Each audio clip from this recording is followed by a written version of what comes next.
What's up, Ego Hackers? Welcome to Season 14, Part 3, Premium Edition. This is Episode 2 of the True Duality lecture series, where we're discussing bronze pairs, also known as natural pairs. So I'll be using the terms interchangeably, like I did in the last lecture. I would have filmed this lecture previously, but I've just been dealing with something on my mind recently, and it's extremely difficult for me as an FI trickster in dealing with certain things in my life, because sometimes I just don't really know what to do, and due to the lack of FI, it's extremely difficult for me, just like an INFJ struggles with integrity versus corruption. And in order for me to live with myself and not feel like a hypocrite or fraud, it's just important to me to have the opportunity to reaffirm my introverted feeling trickster when it comes to decisions that I make in life. And even though there are sometimes really great opportunities that I'm very much interested in right in front of me, sometimes I have to forego those opportunities in the interest of integrity. Because, as this audience is aware of, I have to double down on what my mission is and what my gift to the world ultimately will be, which is ultimately my commitment to my conviction to the elimination of fatherlessness and ultimately bringing back masculinity, which means I have to make sure that I am doubling down and going out of my way to not facilitate that problem for others. One of the most painful aspects of my work, especially when it comes to coaching people, and especially when it comes to coaching people about relationships, is that, while I can make the claim truly that I have saved many a marriage and saved many a relationship and created many relationships that are healthy and good for people, and then children still have their parents around, every now and then people utilize my work. At the end of the day, I have to live with myself. Life always has a way of, I just cannot be, a person who's going to give up my conviction or my integrity and exchange it for something that makes me become someone I'm not. I can't, in good conscience, be here before this community and, preach one thing but not live it. And that's one thing that I've really maintained that has also pushed me through my midlife crisis, is being willing to take the risk of practicing what I preach. That includes everything I talk about with psychology, four sides of the mind, temples, cognitive functions, human nature, but it's also has everything to do with human nurture. And human nurture is not often what, people really consider is an aspect of this work. Yes, we're doing work with human nurture right now in regards to octogram, definitely. We are doing that. Sometimes I have to choose the path of the lone wolf, or I have to choose the path of loneliness, for the sake of my own convictions. But my main value there is critical thinking, and then developing a moral code, a personal moral code, and my own personal principles as a result of critical thinking. And honestly, that often gets in the way of me having an opportunity to have satisfaction in my own life. I often have to make the sacrifice and sacrifice my own cognitive origin for the sake of the greater good. And as much as it is written, there's no greater love than when a man gives up his life for his beloved. I hope you, as the audience, can see that. Some of you who are close to me understand the sacrifices that I have to make for the greater good, for the sake of this audience. Often sacrificing my own satisfaction in life and sacrificing my own cognitive origin for the benefit of others. And also just so that I can live with myself and wake up every morning and keep moving forward. In order for me to just sit here and offer you folks advice or tell you the truth, I too am subject to that truth. My TI parent is the icy cold source of truth, and truth cuts me as much as it may cut others. But because I'm the one wielding the sword, and I'm the one engaged in battle, oftentimes because of the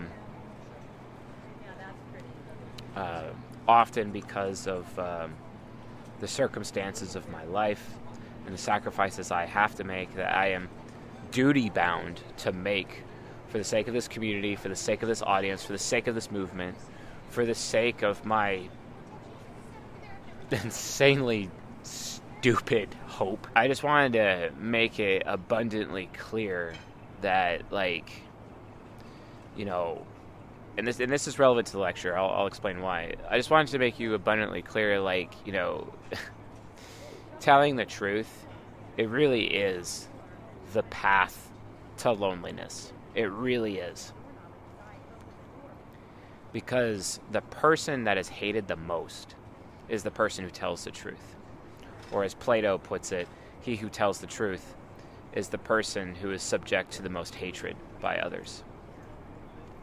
This is why Machiavelli in his book The Prince says, hey,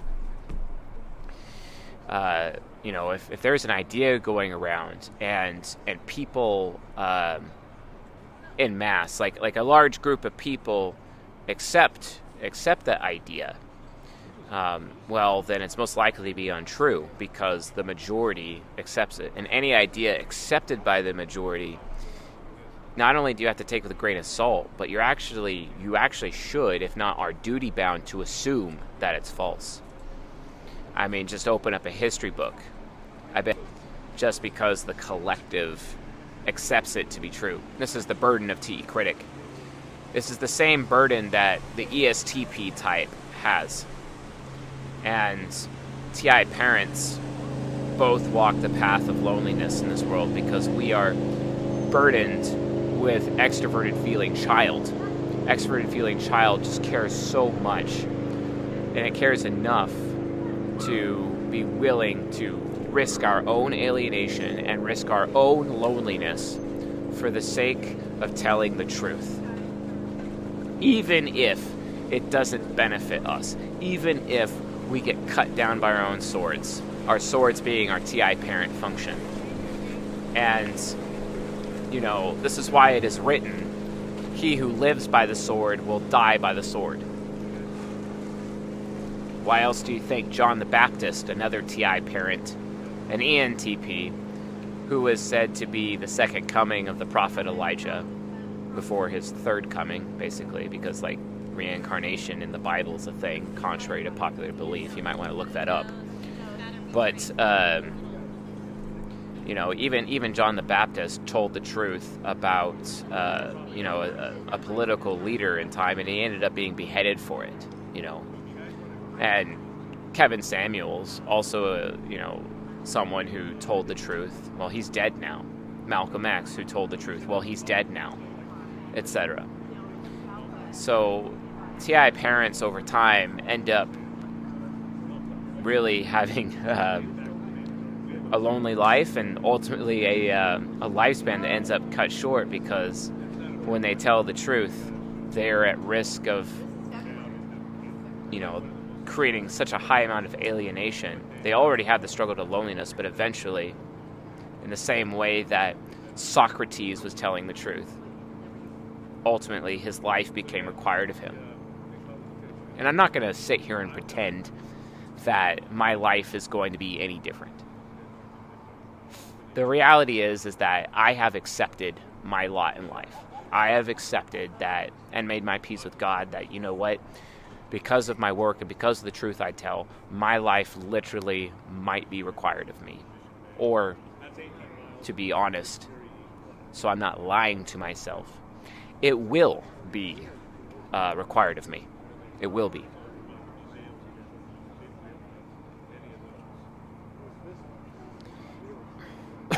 And oftentimes, ESTPs, since this lecture is about them, often do carry the same exact burden. And I feel for them with as much sympathy as I can muster with my little FI trickster. I do feel for them. It's just so funny to me how often I see ESTPs not giving a damn or not even bothering to try to feel for me in that regard. And I don't say that for people in the audience to read into that, like in terms of my relationship with the Railgun or other ESTPs that they know that are close to me in life. I'm not saying that because of those people. I'm just saying that based on the general experience that I've had with ESTPs throughout my life in general, right? But here's the thing. You know, we are still as human beings, we are still doing this pursuit of happiness. And, you know, like, we are all fighting this war. We are fighting this war of ignorance. And ESTPs and INFPs, both of them, this natural pair, are fighting ignorance probably the most. Definitely. I would also say the same thing about my natural pair with the ISFP. I think these two relationships are fighting against ignorance the most, and also have to end up taking the most damage to themselves and those closest to them if they commit themselves to the pursuit of the truth. And, you know, that's really sad, but it's necessary. It's necessary because without that, without people willing to potentially sacrifice what they want most out of life, what they're seeking out of life, without people being willing to let go of their cognitive origin or their selfish desires, how is it our children will even have a good future? You know, to me, children are precious. I love children. They're so precious to me. They are our future. It's so sad to me that the generations before me sold me out to the point where I ended up homeless, to the point where I'm being subject to this matrix of a society, just like an ESTP would be, for example, having my freedom taken away, and whatever freedom I have is just actually just an illusion, and to the point where I even delude myself into thinking that I actually am a free person. The reality is it's not true. It's not true by any stretch of the imagination. So this relationship, this natural pair, I have great respect for it. So I would like to take the opportunity to dedicate this lecture to my friend Alex and his wife Autumn and their relationship, their natural pair. And they've been through a lot of shit together. I have even criticized his wife Autumn heavily. I've criticized him heavily. But honestly, like, I have no choice but to admire them. With every struggle that they've been through, everything that they consistently are doing in their life and for their children, I have no choice but to respect them and hold them in the highest regard. They are, to me, impressive human beings. Very much so. Very much so. I also want to... John Bodine, who is who's the writer on staff for us, he also would like to dedicate this lecture to his friend, his ESTP friend, Jordan, and his INFP fiance, and I believe her name is Sarah. I might have gotten that wrong. Let me double check, actually. Yeah, Sarah. May your guys' marriage be prosperous and fruitful, and may both of you be committed to reducing the ignorance of this world, exposing where areas lack integrity and wisdom, and bring about more integrity and wisdom into the world. And I hope I hope you end up blessed in your marriage as a result. So, it's just so interesting, with me having the deadly sin of envy, and I could find myself being easily envious of people. I have to remind myself of what I'm not envious of, and that is the suffering that other people have that I don't have or have not experienced. So I would like to express gratitude at this time for those of you who have also been committed to keeping your families together and have been committed to removing fatherlessness in the world. But beyond that, being committed to telling the truth regardless of the consequences that and the suffering that you yourself could also suffer in the process. My heart goes out to you people, and I am encouraged that you folks continue to move forward regardless. So, regardless of the consequences, regardless of loneliness, regardless of, in certain cases, the risk of death itself. So yeah, I just wanted to start out this lecture with this important dedication as a result. Yeah, I understand long intros, but the thing is, though, is that, the natural pair is so important. It's so important. It's important because this is the relationship that most marriages are created by, where most marriages stick around and last. This is also the pair where children have the highest chance of not experiencing fatherlessness. And I am very thankful that it exists. Very thankful for the natural pair. So, those of you who have it, please listen to my words in these lectures. Do what you can to keep it. And for those of you that don't have it, I highly recommend that you consider it. There are many out there in this community who have put the golden pair on the pedestal. And I understand why, because technically on paper it is highest compatibility. And it is kind of an easy relationship to get into, but it is a much harder relationship to keep. Whereas the natural pair is a harder relationship to get into, but it is a much easier relationship to keep in the long term. But my point is, do not throw the baby out with the bathwater. Figuratively speaking, but also literally. The reason I do my work is ultimately for the children, but it's also for the women. Most people think that I'm some misogynistic dick who hates women. No, I just tell the truth.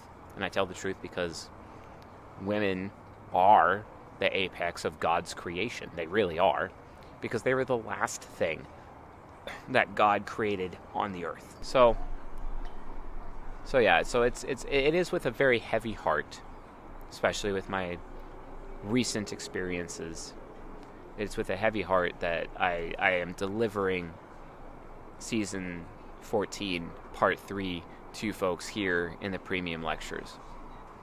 I really sincerely hope, my Effie Child hopes, that all of you find the value placed in these lectures. Even though I know most of the people who buy the memberships only watch the episodes that are pertinent to their type or pertinent to them. I encourage you to view the lectures that are pertinent to everybody. Watch all the lectures, get all of the information, all of the perspectives. Maybe you might be able to advise someone or help someone else. And then maybe masculinity can return. Maybe because masculinity has returned, femininity returns. And then all of a sudden, fatherlessness is no longer a problem. And then all of a sudden, we can have a better future. Because if we don't, the land will be struck with a decree of utter destruction, according to the prophecy. I don't want that to happen. I don't want that to happen at all. So, as a result, I continue to fight this struggle. And I'm not going to be so selfish or so arrogant as to claim that this is my struggle. No. As, others in the past have said, previous ENTPs always talk about how it's my struggle, my struggle. No. Really, folks, it is our struggle. It is our shared struggle. It's our shared struggle. And that also is the shared struggle that is really exemplified by this natural pair, the natural pair of the ESTP and the INFP. So, why is the ESTP and the INFP ultimately drawn together? Well, the natural pair is a miraculous thing. Out of all of the 8 sexual relationships, the 8 sexually compatible relationships, this is the relationship where you can be yourself entirely with very little consequence. This is the only relationship where if someone was just to tell you, oh yeah, just be yourself, man, be yourself. When you're talking to her, be yourself. This is the only relationship where that works. The rest of them, it doesn't work. Not even with the golden pair. Not even the golden pair. Because like on the golden pair, like you have to be on your A game like 100% of the time. And then when you're not on your A game, the golden pair eventually falls apart.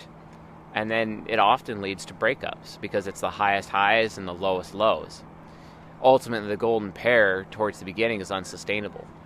It's only through grace, mercy, forgiveness that the golden pair relationship leads to a state of reconciliation.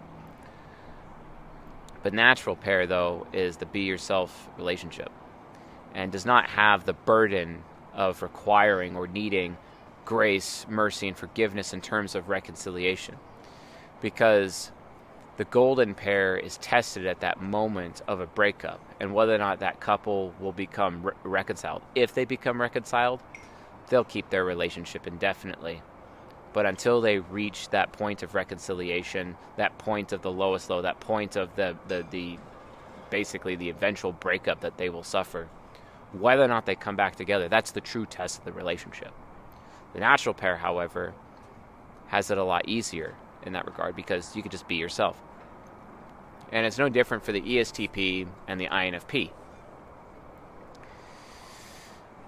Because these two types end up having to pass 2 tests. Like every natural pair does, they all have to pass the same test. And that is the test of the critic, and then eventually the test of the parent. The test of the critic function is how they are able to get into the relationship, and then the test of the parent is the test that they have to pass in order to keep the relationship. It doesn't have to be a test of reconciliation like what the golden pair has to ultimately suffer. So yeah, highest highs, lowest lows, versus the relationship where you can actually truly be yourself and I'll have all of the room for your ego to just be who you are.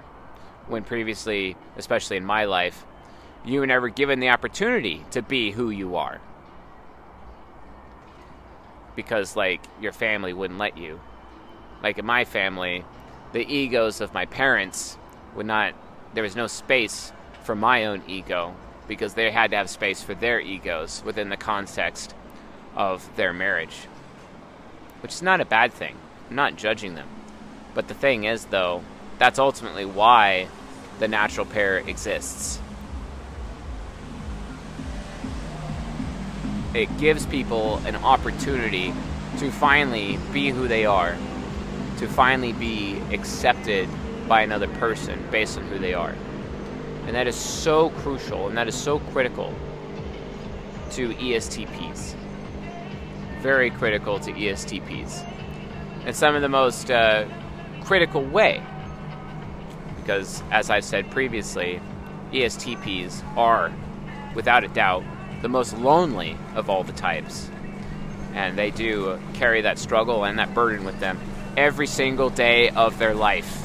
Every day. And while I do share in that pain and share in that struggle, at the end of the day, I definitely do not envy them. I do not envy that pain. But conversely, the INFP has a similar struggle with loneliness. Because they're so behind the scenes, they're so hidden, people just don't even notice them. So while at times they like the loneliness, it still eats at them. slowly over time. It may not hit them until they're in their 40s, but it will hit them. And that usually is the trigger for their midlife crisis, basically. And that too can be an issue. So, the natural relationship is one of the few that offers a bit of everything. It provides safety, excitement, and even healing, like I said previously. It's ultimately the complete package relationship. For those with traumatic upbringings, like myself, the natural pair offers an opportunity to come home and rest within your ego. In the natural, you are often finally safe to be who you are. The natural pair is a combination of stability and fun. The theme of the natural is ease, and it is definitely the easiest relationship. It's not intrinsically volatile like the golden pair, which is the affection relationship, or inherently challenging like the pedagogue relationship, which is the companion relationship, which is devoted to personal growth. It's natural because you can be at ease with who you are while in the relationship. So, but how do you actually like get in? How do you actually get into a natural pair relationship? I did state, like ESTPs and INFPs like would have the struggle of basically being in getting into a relationship, just like any natural pair would.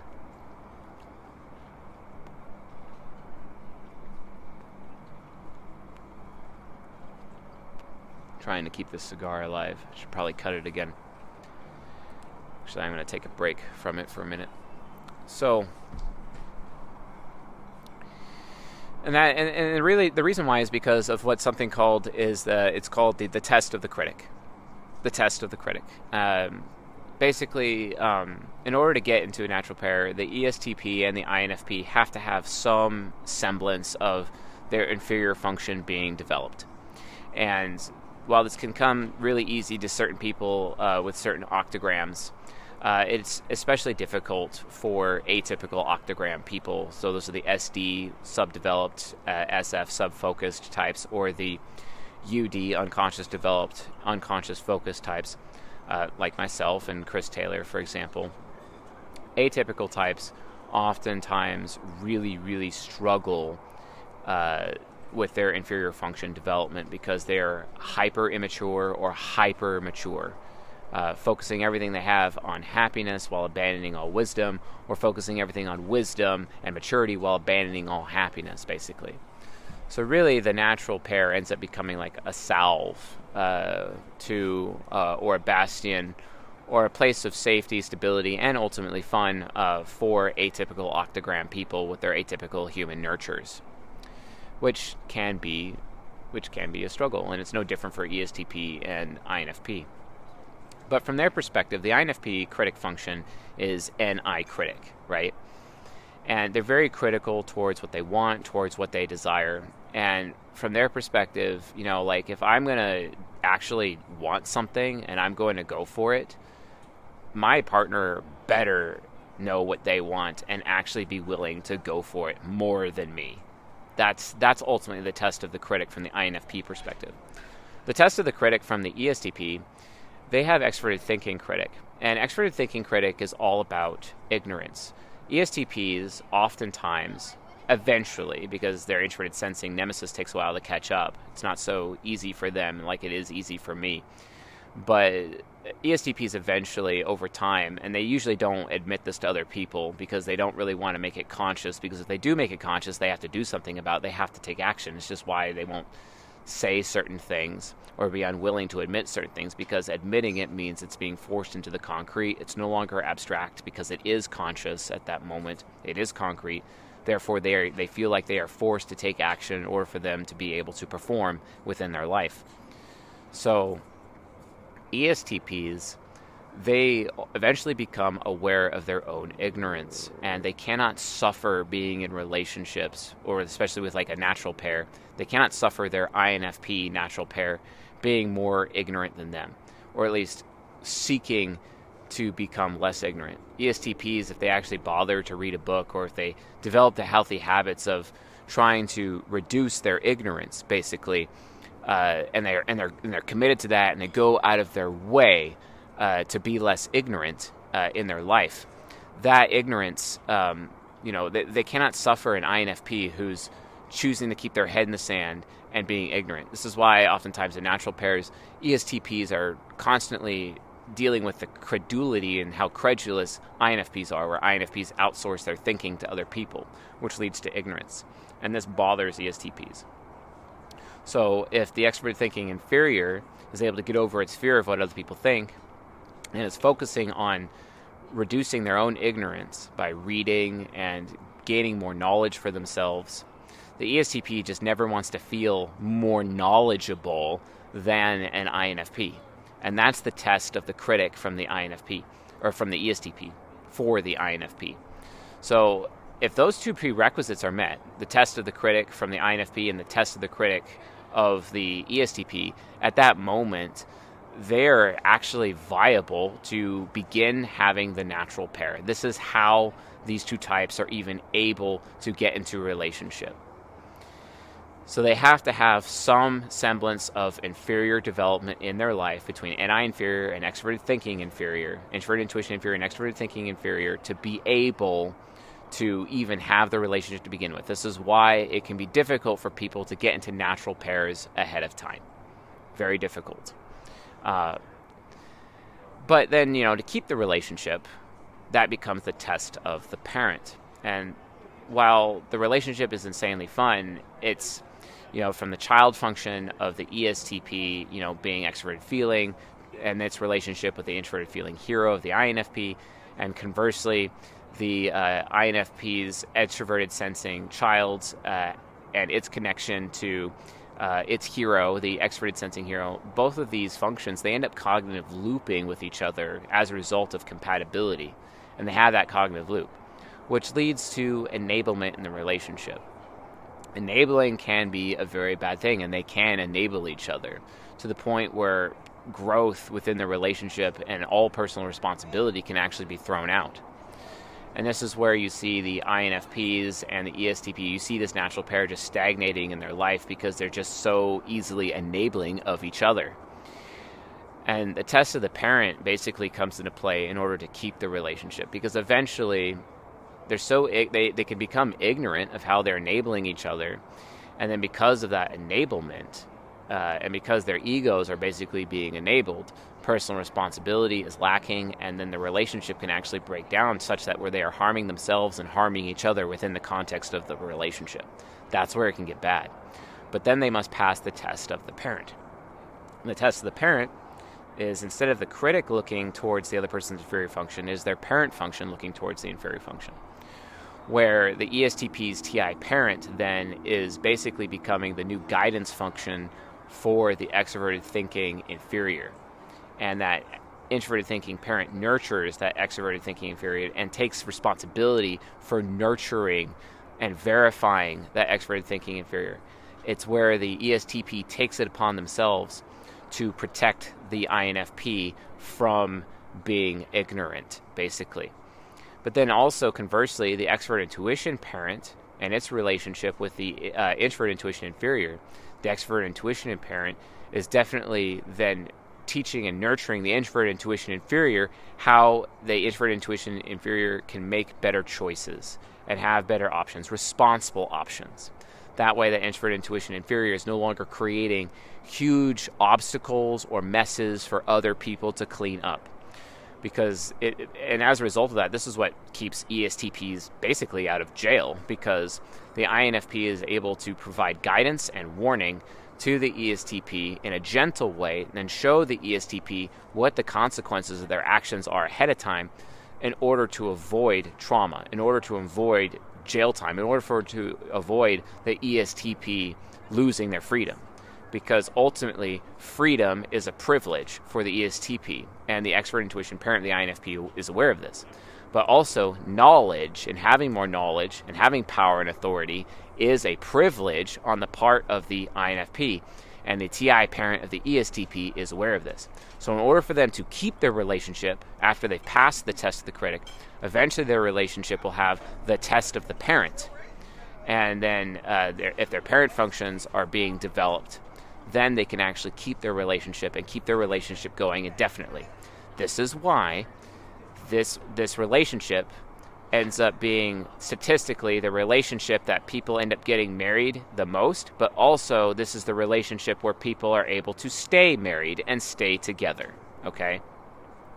And it's literally because these people are passing these tests that they give each other, cognitively speaking, on a day-to-day basis. It starts with the test of the critic in the honeymoon phase of the relationship, and then that's where the relationship's all about wants and desires. And when the relationship moves towards post-honeymoon phase, the relationship becomes about meeting each other's needs. And the TE inferior needs the TI parent guiding it. The NI inferior needs the extrovert intuition parent guiding it in order to have a healthy relationship moving forward. This is absolutely critical in order for the relationship to stay together. It's literally everything. It is what it's all about. It is the point. So, passing the test of the critic, it really just comes off as the following. We use this quote a lot, but it's like where each individual within the natural pair looks at the other person in the relationship, and they basically have the same line of thinking, which is, quote, they would be successful in life even if they never met me. That's the test of the critic. And the test of the parent is basically, we will be successful in life because we have each other's back, such that we're willing to take responsibility for the other person's difficulties, or for the other person's growth, not just their own. And that's absolutely critical, but it comes so natural to the natural pair. So that's ultimately what it's about. But for the test of the parent, it ultimately ensures that growth is possible within the relationship, and this is how they can grow. I very much wish I discussed this when I was talking about this kind of relationship in Season 12, talking about social compatibility. But this is kind of more of an updated and in-depth look, as a result. But what does the parent want, in regards to the test of the parent? The parent, quote, wants humility from the inferior. Humility from the inferior demonstrates to the parent that it is teachable and will let the parent be its guide. This is ultimately how the test of the parent can be overcome in order to facilitate in keeping the relationships moving forward. The other thing is that post-test of the parent, when you're talking about needs, remember, people are seeking different things out of life.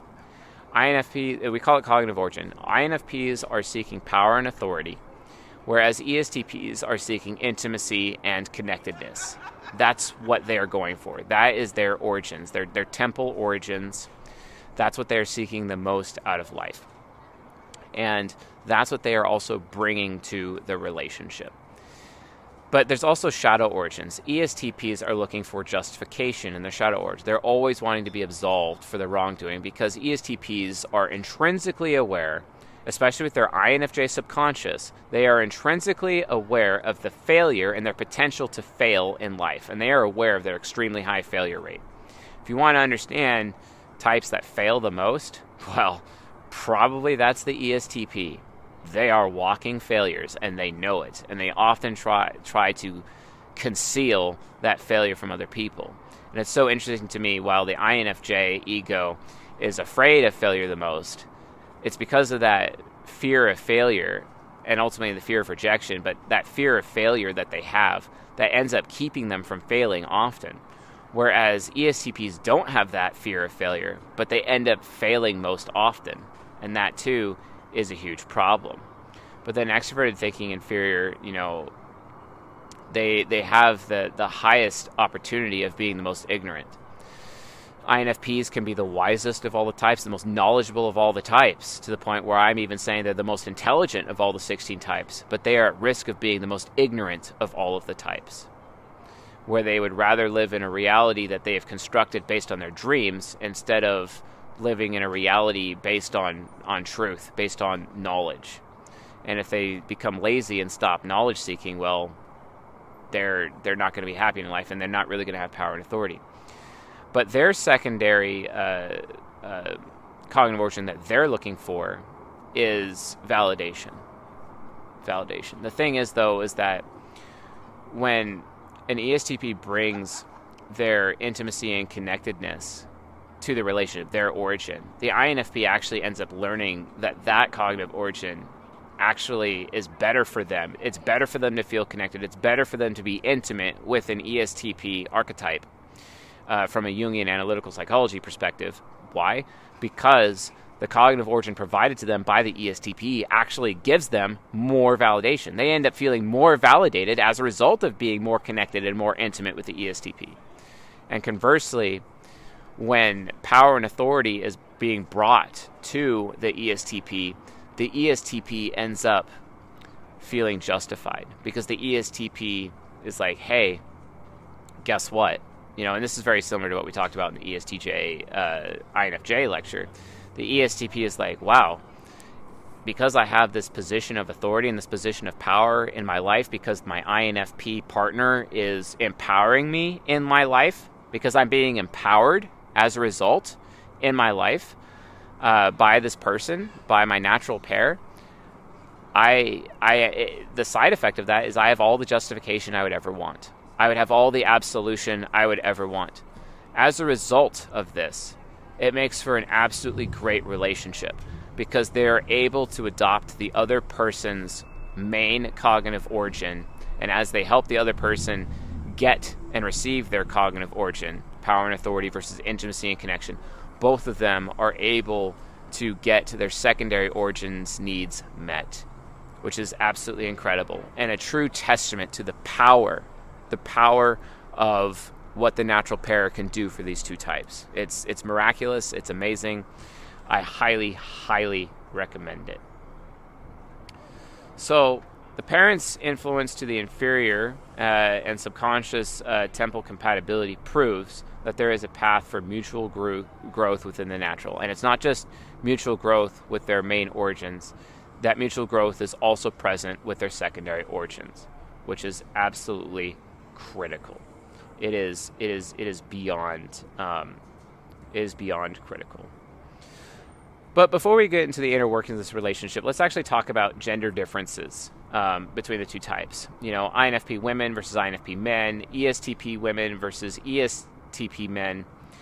Women in general, they're more solipsistic, which means they're more self-oriented, whereas men are more idealistic. Men have masculine idealism. This is what makes them the true romantics, basically. Women exist to receive the idealism and the romanticism provided to them by men, but they are not sources of romanticism. Women are not sources of love. They like to receive love, right? And conversely, with men, sometimes men are so self-sacrificing within their life that sometimes they have to be reminded by the women in their life to actually sit down and enjoy life. Women are very good at enjoying life, and it's because of that innate solipsism they have, because women are technically more selfish than men, but it's because of that selfishness that basically protects the human race and protects our longevity, protects our evolution, gives our race a future, etc. Because of their selfish need for survival and whatnot. They have a tendency of enjoying life more often. It helps men who are typically self-sacrificing, as men are ultimately the disposable sex, basically. It allows men to, really engage in their, king, warrior, magician, lover, but their lover archetype and actually enjoy life. So I'm not saying that solipsism is a bad thing. I'm not saying idealism is a bad thing, but taken too far, both of those things can be a bad thing. But in the context of a natural pair, solipsism and idealism are brought together. And as a result of them being brought together, there is huge benefits.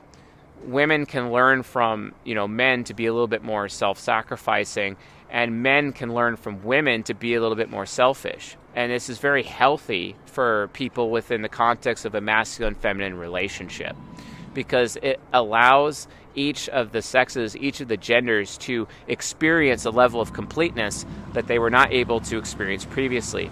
And that's how it is for ESTPs and INFPs as well, within the context of the natural pair. ESTPs work really hard. They're constantly performing all the time. But sometimes it's nice when their INFP woman reminds them, hey, you can perform for yourself too. You don't have to just perform for me.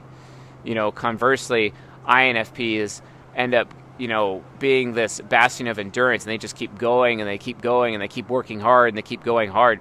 And the ESTP woman just reminds the INFP man, hey, it's okay to take a break. It's okay for us to have surprise free time. It's okay for us to go have fun and have quality shared experiences. It's okay, And then the women end up, learning from the men that, hey, I should probably be putting other people above me. And they learn this through having children, for example, and putting children above themselves, and then ultimately putting their men first in their lives, as they should. Because, from a woman's perspective, they need to learn that they are third.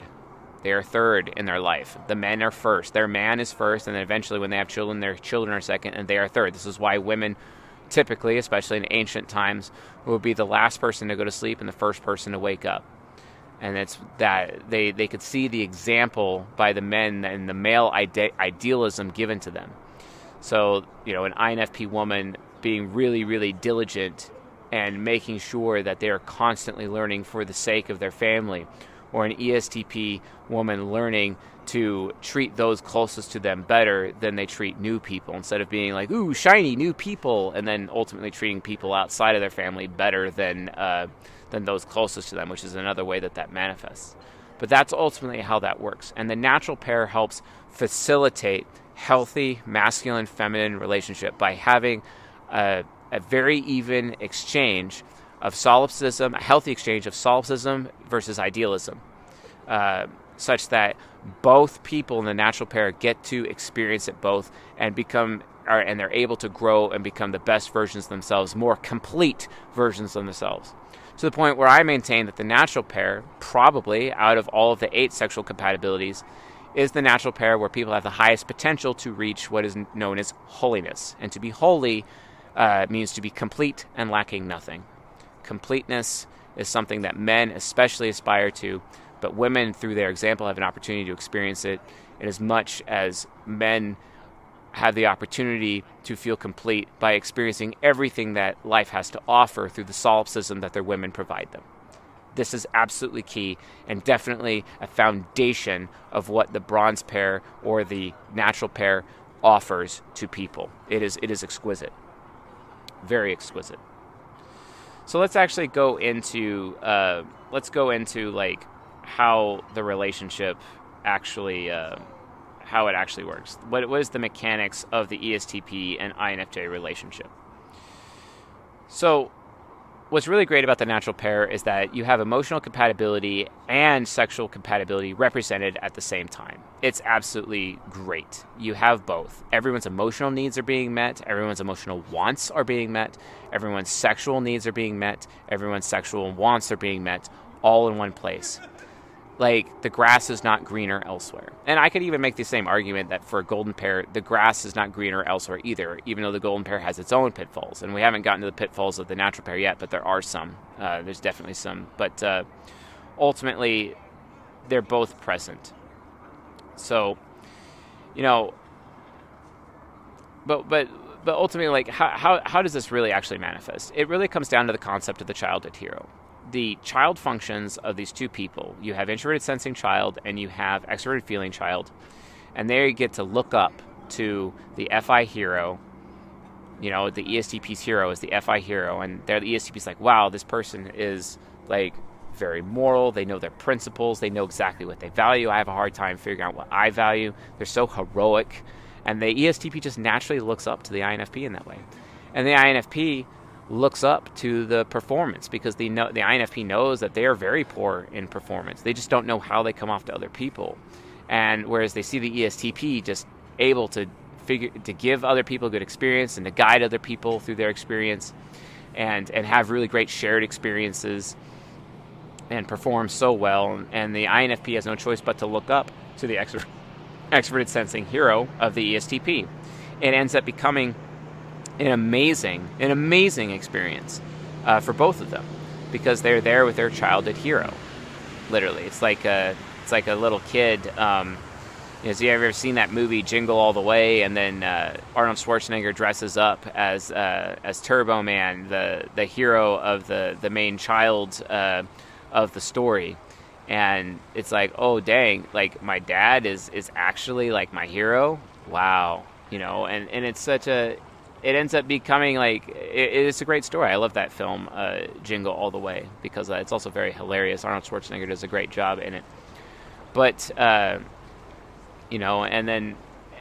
the villains of the INFP's life and the villains of the ESTP's life are battled by the other person within the natural pair. Their hero functions are able to take on those villains, and they're able to have each other's back as a result.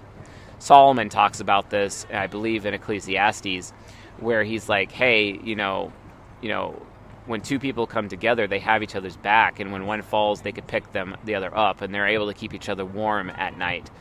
That's really what this relationship is all about. That's what the natural pair really actually is. It's everything.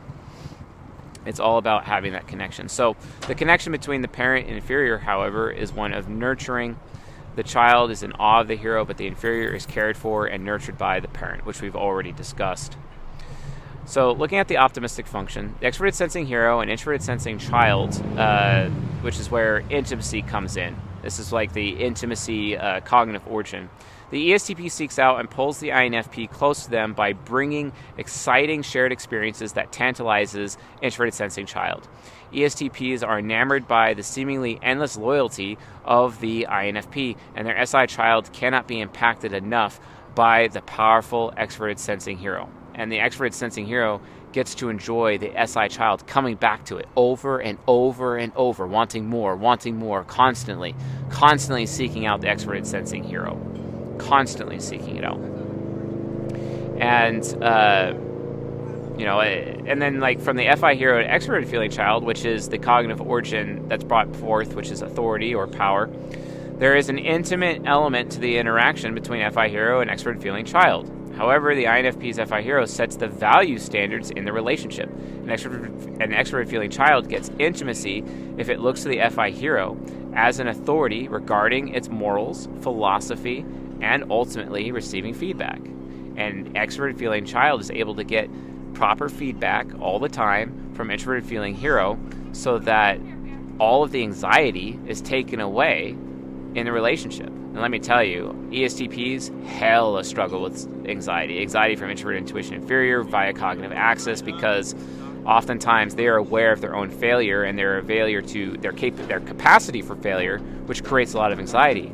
But the FI hero is just like, I'll just give you feedback and tell you what I like and what I don't like. That way, the ESTP knows where they stand at all times, and then as a result of that, they never have to be scared or anxious.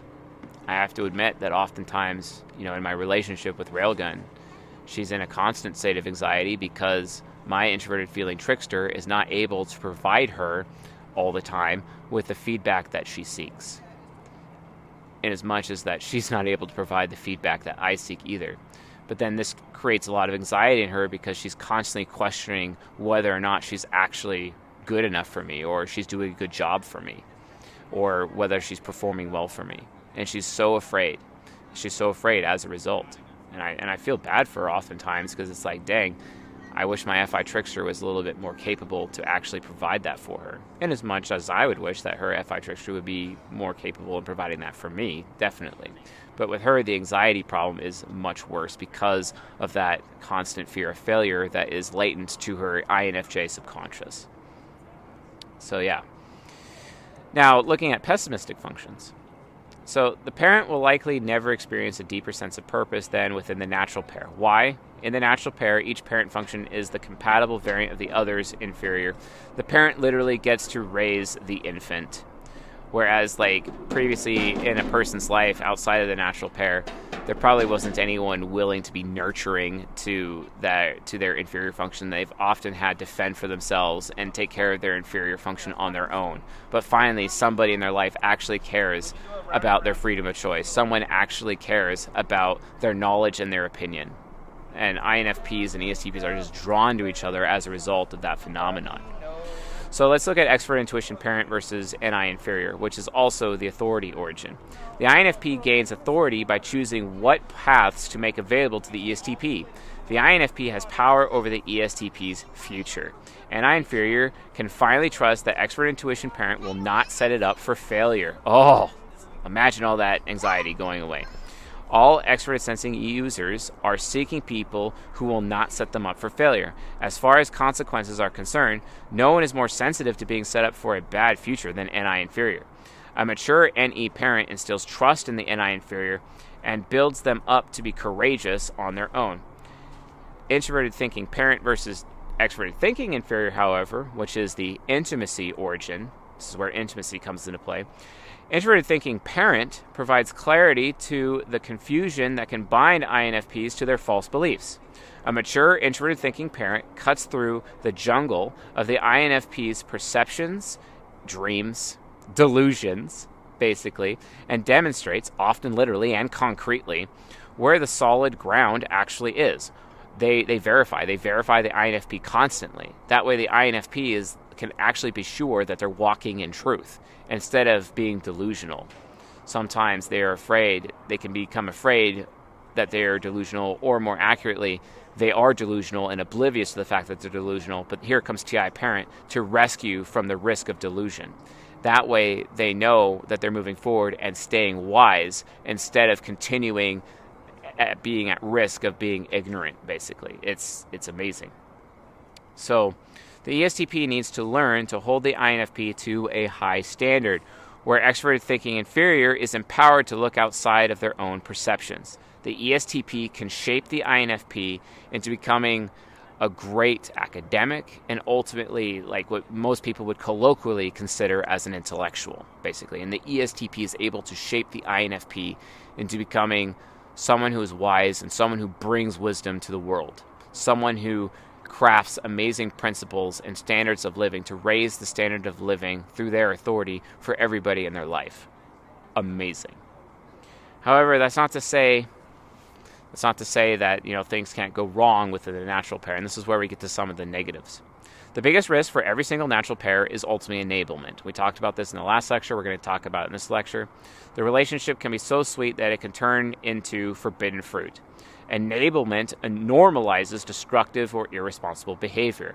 Kind of like the INFP enabling the ESTP in being an alcoholic or smoking weed all day long. And that's how the ESTP can actually share in the deadly sin of sloth with the INFP, right? Or the ESTP, their deadly sin of oh my God, I can't believe I forgot the deadly sin of the ESTP, the deadly sin of lust. Oftentimes, the INFP can place the ESTP on a pedestal and idolize them, or even objectify them, such that it ends up enabling the deadly sin of lust, within the ESTP, and the lust of the ESTP ends up transferring over to the INFP, and they end up mimicking that lustful behavior, where they start lusting after trivial things in life, not just, sexually speaking, but like INFPs end up becoming really jealous of other people and wanting things that they can't have, and that's ultimately the lust deadly sin, the deadly sin of jealousy, but it's deadly sin of lust, which is wanting what other people have, basically. And then the INFP ends up gaining that bad habit as a result, and they're enabled into having that bad habit. So for the natural, enablement occurs when the hero and child's loop never stops, like cognitive looping. This is what is talked about in the objective personality system community. Dave Powers, he talks about people being jumpers. It's when their parent function is underdeveloped, and then their hero and their child are just constantly looping with each other, which leads to a high level of irresponsibility, and then especially in their youth, and just ends up destroying their life. Only when the parent function is developed can this stop. It's like self-enabling. But this enabling can happen in a natural pair where the heroes and the child functions are having a party all the time, but they end up becoming super irresponsible and giving in and basically taking on and becoming the other person's deadly sin within the context of the relationship. It can be really, really rough as a result. So for the natural, enablement occurs, and this basically manifests through either total unproductivity or through endlessly chasing pleasure and good experiences in the present while the future dissolves away in front of them. They basically can end up not having a future together, or destroying their children's future or the future of other people around them.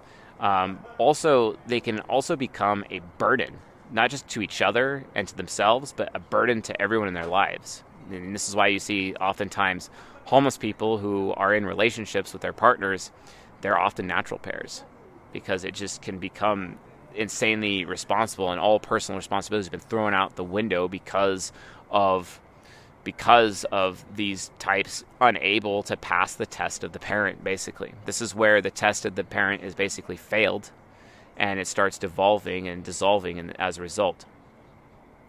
So the extroverted sensing hero, introverted sensing child loop can get lost in the ESTP's endless tantalizing of the INFP, who enjoys it with no end. When enablement kicks in this relationship, everything becomes about the present movement. Gratifying immediate pleasure through the optimistic extroverted sensing, introverted sensing becomes the priority over planning and living for the future, or even personal responsibility is thrown out the window. Conversely, the introverted feeling hero and extroverted feeling child loop aids the aimless pursuit of pleasure, where the moods of the INFP become the rudder that points the relationship towards the direction of the INFP's feels and unverified beliefs. Without extrovert intuition parent or TI parent, as blissful as it may be, this relationship will sail into the rocks. And basically they'll have a shipwreck of a relationship. And they're so oblivious to it with this enablement that they can't even healthfully end the relationship. They can't, because they just can't see what they're doing to each other. They just can't. And because they already passed the test of the critic, and because their egos are being enabled, and they've experienced this enablement likely for the first time in their life, it's not something that they're willing to let go so easily, which sucks. It really, really sucks.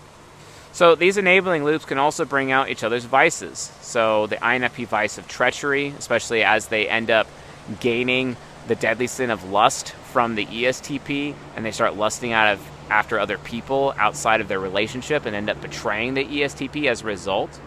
So, and that happens when the INFP becomes entitled to the experiences and compassion of the ESTP. And then nymphomania. Why wouldn't the ESTP look elsewhere when the INFP is ultimately ungrateful to them? And that also leads to cheating. And the deadly sins, sloth and lust, end up evident as a result, which we've just discussed. Basically, so as a result, the success or failure of this relationship basically hinges on whether or not these two types are actually able to pass the test of the parent, like what we previously discussed.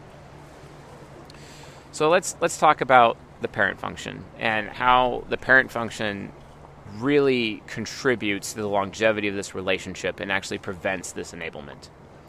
The biggest challenge the natural pair has is to fend off the ease of the relationship itself. This is done by maintaining personal responsibility. It's not good enough for the ESTP or the INFP to expect the other person to be personally responsible. They both have to work at it. This is where you hear the old adage of relationship counselors talking about how it's not 50-50, it's 100-100. Well, what that means is that really applies to natural pairs. It doesn't really, and possibly golden pairs to a point, but it really, really applies to natural pairs the most. And they could benefit from that advice the most, because they need to make sure that they are taking personal responsibility, not just for themselves, but they're taking responsibility for their partner, and they have to do that simultaneously. So it's like 100-100 on both sides. 100% me, personal responsibility, and I'm responsible for you 100% as well, but then you're 100% responsible for you, but you're also 100% responsible for me as well. So it's like two sets of 100 on each side of the relationship, okay? That's what that means. So why is the parent's presence so vital? Each parent serves two essential roles for the ESTP and INFP. The first role is interrupting and refining the hero-child loops. The second role is putting the appropriate amount of pressure on the inferior function. So extrovert intuition parent must interrupt the extroverted sensing, introverted sensing loop that without the INFP could go on forever. Extrovert intuition parent must assert their concerns for negative consequences and concerns for the future, and use their discipline, introverted sensing, and the ESTP's competence through extroverted sensing to build a better future through shared experiences. Conversely, extrovert intuition must also put enough pressure on the ESTP to choose. It must gain the trust of NI inferior through demonstration of loyalty and remembering the times the ESTP's courage has actually paid off. Now, TI parent and its contribution. TI parent must interrupt the looping emotional ecstasy and the enablement of ego investments between the FI hero and the extroverted feeling child. TI parent not only grounds the relationship because it's based on truth, and instead of delusion and verification. This is why people say trust what people say, but verify. The TI parent not only grounds the relationship, but can distinguish between what feels good, which is the FI-FE loop, and what is true. Truth should guide this relationship, and that's what the ESTP is supposed to do. TI parent must also pressure the INFP to not slothfully decay in the enablement of their delusional belief system. The ESTP must realize that the INFP will not be strong or good until the INFP is willing to submit to the truth. And that doesn't matter. That doesn't matter if that's an ESTP woman in a relationship with an INFP man. The only way for the ESTP woman to ultimately respect the INFP man if the INFP man is submitting to the truth. And that's even good advice for my relationship with Railgun, because sometimes I am an NP type. I am at risk of being delusional just based on abstraction alone. I have to basically respect the truth that she's trying to tell me, even sometimes if it challenges my own ego investments for the sake of our relationship, which is also absolutely true as well. So anyway, the point is like, these are the natural pair.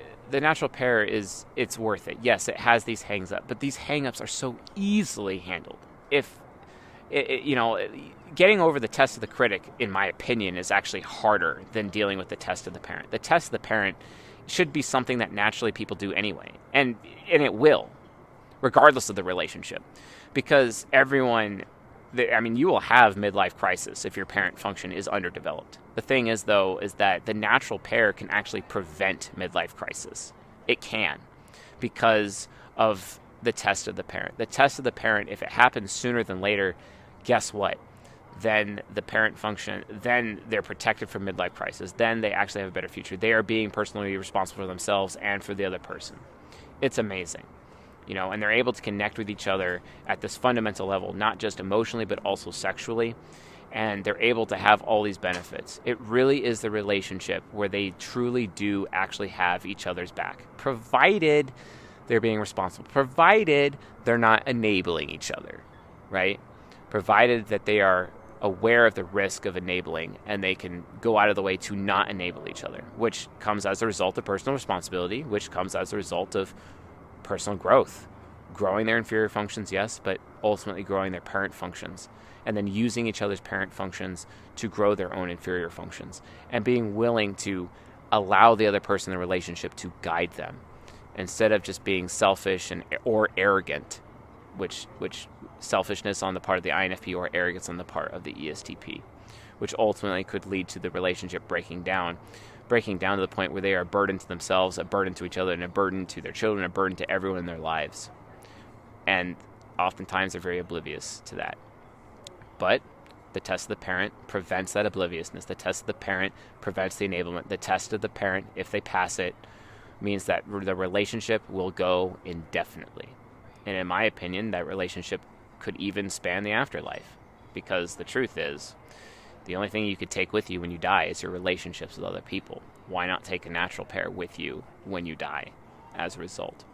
Besides, think about it. Like, is heaven really heaven if your loved ones aren't there? Think about that. You see what I'm saying, folks? Like, that's why it's so, so important to have deep and meaningful relationships and connection with other people in this life. It's super important. Oh, it's a kitty. Oh, super cute. It's a little tuxedo cat. I don't know if you guys saw him in the background there. So definitely a male cat for sure. So anyway, folks, hopefully you found this lecture useful, helpful, inspiring. Please leave a comment below. I read every comment, and thank you all for financially supporting us and the work that we're doing. You definitely keep the lights on, and I am just in awe of this community and all of your guys' support. Thank you very much, and thank you for watching and listening, and I'll see you guys tonight on the Discord.